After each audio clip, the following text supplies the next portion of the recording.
Welcome to XM.com. This is the weekly outlook. I'm Christina Marujos, and joining me today is Mario Sajikiriakos, investment analyst. We saw the Democratic Party gaining the Senate majority a few days ago, injecting a fresh dose of optimism in the markets, which rallied on the back of this, despite the shocking images of Trump supporters storming the Capitol.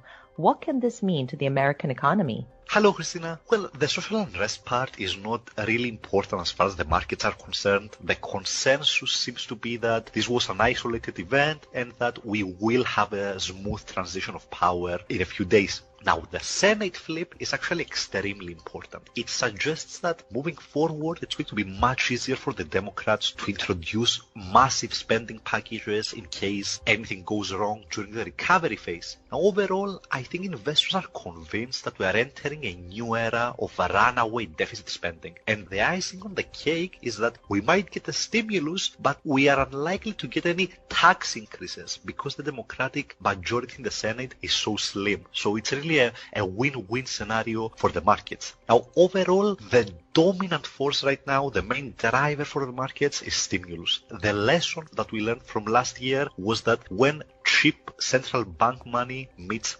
massive government relief, the markets are very happy to ignore any grim developments and instead they focus on the light at the end of the tunnel. So I would argue that as long as we don't have any catastrophic developments, like a new virus mutation that is immune to the existing vaccines, for example, it's very difficult to argue for any significant setbacks in risk appetite. So overall, I think that the party in the stock market is very likely to continue unless we get one of these, let's say, catastrophic risks materializing. Now, staying in the U.S. for a little bit more and looking at the calendar, one would say that it's going to be a relatively quiet week. However, we do have an important report out on Wednesday, CPI data for December.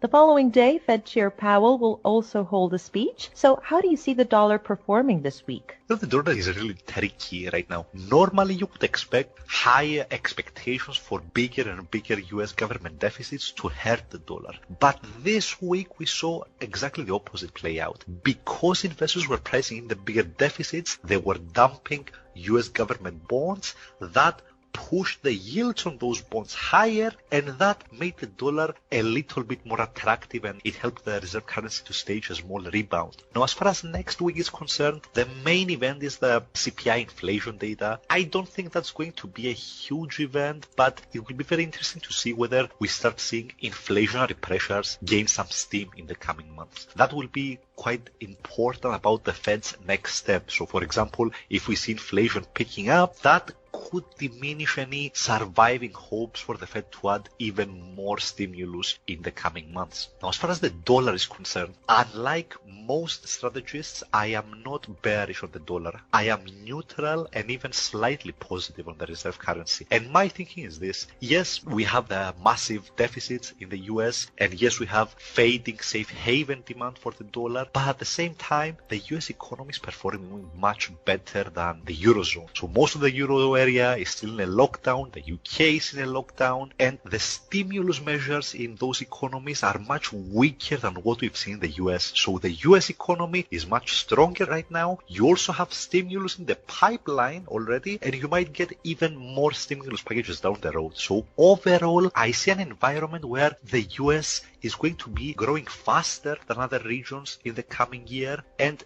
ultimately, I think that will matter. We are not quite there yet, and we might see a little bit more pain for the dollar in the very short term, but from a longer term perspective, I think that a relative economic performance is going to start to matter quite a lot, and that could help the dollar stage a more significant recovery later in the year.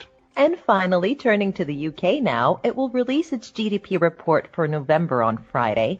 Now, the report might disappoint as it covers a time when the UK was in lockdown. So how will the pound likely move? Well, I very much doubt that the GDP data are going to matter a lot for the pound, Christina. I think that the data are going to be seen as outdated. They are the data for November, and we're already in the new year. And instead, I think that with Brexit out of the way, the main variable for the pound right now is how quickly the vaccine deployment goes. So right now, the UK is playing a rolling shutdown game. Every time there's a spike in cases, more and more areas are placed in a strict lockdown, and that will continue until until the masses are properly vaccinated. So the real question is, how quickly do we get there? And that, I think, will determine the pound's performance over the coming months. Marios, thank you for joining me today, and thank you for watching the Weekly Outlook here at xm.com.